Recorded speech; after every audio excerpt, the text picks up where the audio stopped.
আজকে পিসি বিলটা আসলে মূলত হবে প্রোডাক্টিভিটিটা মাথায় রেখে।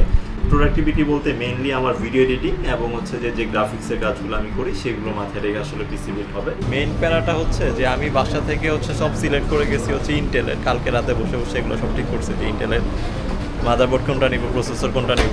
মনিটরটা আমার ফিক্সড, এই জন্য লিখি নাই। এখন যেটা করতে হবে যে আমি এখনই ফ্রিল্যান্সিং শুরু করব, প্রচুর টাকা ইনকাম করব।